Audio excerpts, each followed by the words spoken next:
উত্তম কুমার, অচিন্ত্য কুমার সেনগুপ্ত।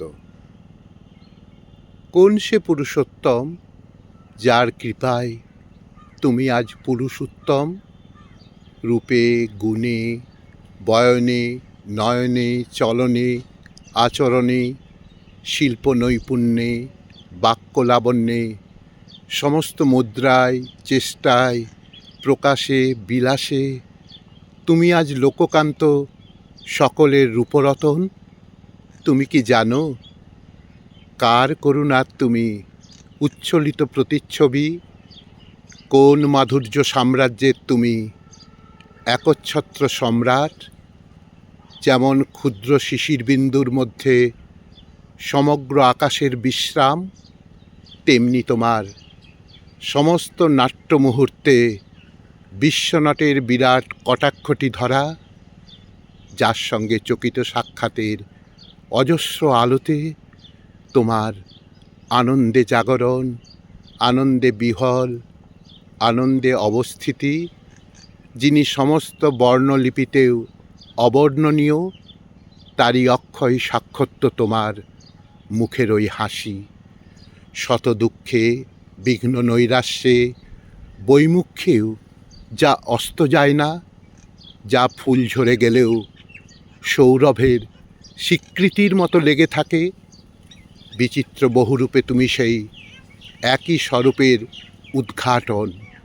কখনো প্রণয়ী, কখনো শিল্পী, কখনো রাজদ্রোহী, কখনো ফেরিওয়ালা, ভবঘুরে, রাস্তার গাইয়ে, সিনেমার নায়ক, খুনি, গোয়েন্দা, দারোগা, ব্যারিস্টার, জজ সাহেব, কখনো চাষি, কখনো জমিদার, কখনো চাকর, কখনো কবিয়াল, পাদ্রী, ফিরিঙ্গি, কাবুলিওয়ালা, স্টেশন মাস্টার।